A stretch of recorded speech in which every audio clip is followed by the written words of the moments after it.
पंचायती राज में बहुत सारा एक परिवर्तन करने से काफ़ी हम सुधार पे आए और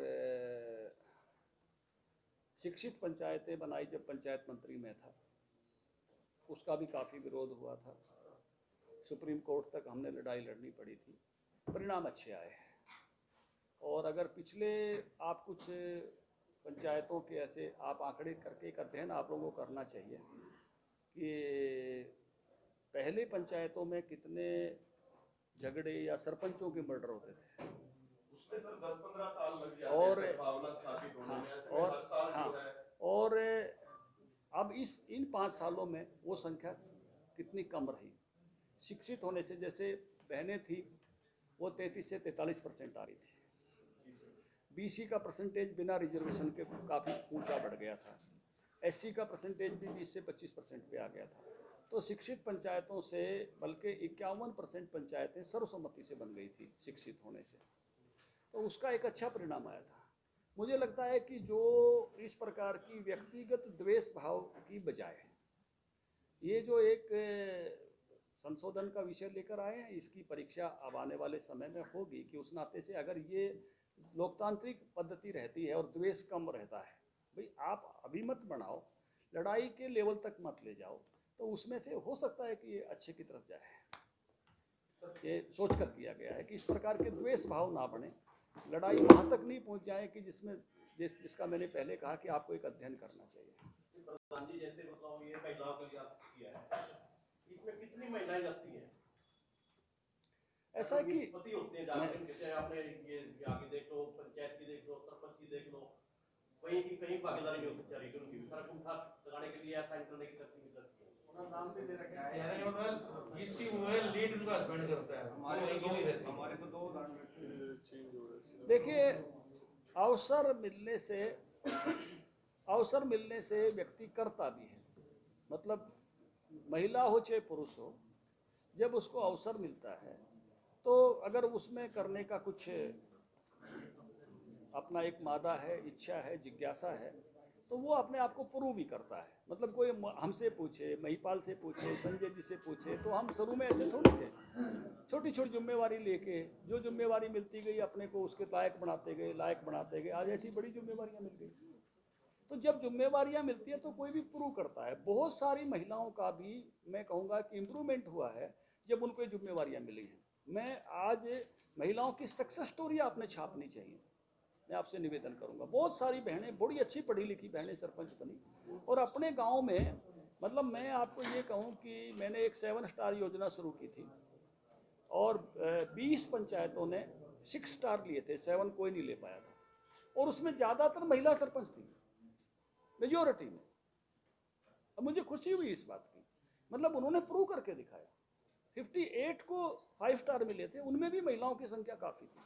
तो इस नाते से जिस लगन से जहाँ भी, जैसे एजुकेशन में पहले मौका नहीं था, एजुकेशन में बहनों को मौका मिलना शुरू हुआ, आज वो बेटों से ज़्यादा नंबर लेती हैं बेटियाँ। तो बहुत सारे फील्ड जो भी अवसर खोले गए, खुले हुए अवसरों में उन्होंने अपने आप को प्रूव किया है। तो इसमें भी मुझे लगता है कि प्रूव करेंगे। एक बहुत खुशी मुझे बात उस समय हुई थी कि बहुत बड़ी संख्या में बेटियों को लोगों ने सरपंच बनाया था। 333 शायद संख्या थी, नहीं तो कभी बेटियों को सरपंच नहीं बनाते थे हमारे गांव में।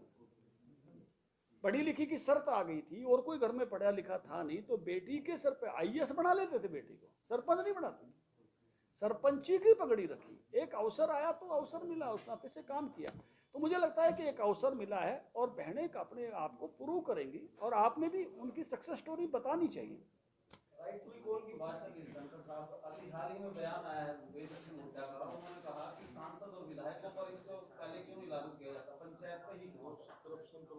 देखिए, उसमें विधायक और सांसदों का निर्णय केंद्र के द्वारा होता है, संसद के द्वारा होता है, और पंचायती राज संस्थाओं का स्थानीय स्वशासन का निर्णय विधानसभा में हो सकता है। तो जो अपनी लिमिट में है वो उन्होंने किया है, वो इनकी लिमिट में नहीं है। जब देश का विषय बनेगा तो वो देश में तय होगा। हालांकि बहुत समय से ये बात उठती रही है, नहीं उठी ऐसा नहीं, काफी समय से ये बात उठती रही है। देश प्रदेश के अंदर आपराधिक घटनाएं बहुत बढ़ रही हैं और सरकार अंकुश लगाने में फेलियर साबित हो रही है, उस पर इस कदर शराब माफिया सक्रिय है पूरे हरियाणा में जिसका अंदाजा नहीं कर सकते। ये बहुत ही पीछे कुछ जो दुखद घटना हुई है, बहुत सारे लोग ऐसी जहरीली शराब पीकर जो गए हैं, सरकार को भी उतनी ही वेदना है, पूरी संजीदगी के साथ इस काम में लगे हुए हैं कि ऐसे कोई भी अपराधी बख्शा नहीं जाए। और मैं कहूँगा कि घटना बहुत वेदना देने वाली है ऐसे सब मौके पर, और पूरी मुस्तैदी के साथ सरकार लगी हुई है कि इस प्रकार की जो ये दुखद घटना हुई है, किस प्रकार से आगे कोई इस प्रकार की घटना नहीं हो और ऐसे अपराधियों को कड़ी से कड़ी सज़ा मिले।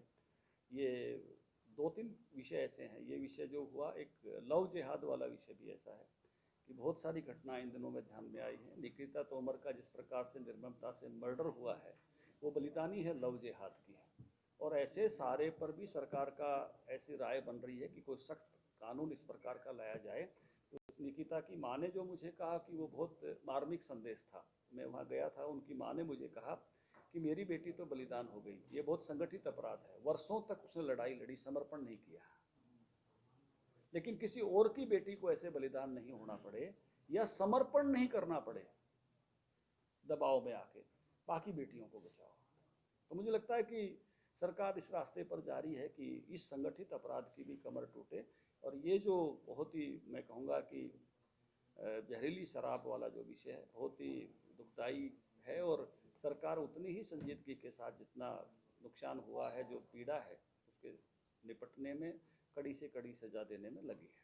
सर, इस जहरीली शराब की मौत के बाद जिस प्रकार से पुलिस ने काम किया, इतने लोगों को पकड़ा, इसका मतलब पुलिस को इस बात का अंदेशा था कि ऑलरेडी जहरीली शराब बन रही है, तो कार्रवाई पहले क्यों नहीं? अभी तक धनखड़ साहब सिर्फ वे लोग पकड़े गए कि पिंटू ने संदीप को बेची और संदीप ने सोनी को बेची।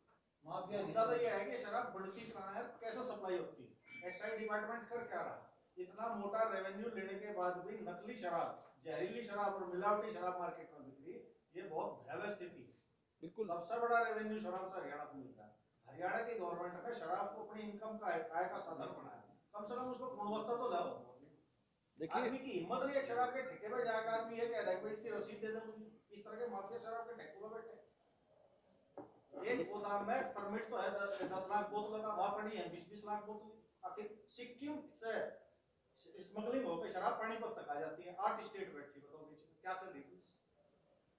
निश्चित रूप से ये जो घटना के बाद मुझे लगता है कि जितनी भी अनियमितताएं हैं, बिल्कुल आपने जो बात कही है उसी प्रकार का रोष हम सबके मन में है, और इसको नियमित करना ये बहुत ही, और इसकी शुद्धता वाले विषय की बिल्कुल मैं कहूँगा कि उसमें ट्रांसपेरेंसी आए, पूरी पारदर्शिता के साथ ये हो, और ऐसी सारी की सारी कोई भटियाँ हैं या कहीं से भी इस प्रकार की अगर आ रही है बाहर से, उस सारे पर किस प्रकार से कठोर से कठोर कदम उठाते हुए उसको बंद किया जाए, इस समय की ज़रूरत है। सरकार की संजीदगी उसी लेवल की है। Thank you. राष्ट्र निर्माण की जानकारी के लिए ग्राउंड मीडिया चैनल को सब्सक्राइब करें और शेयर करें।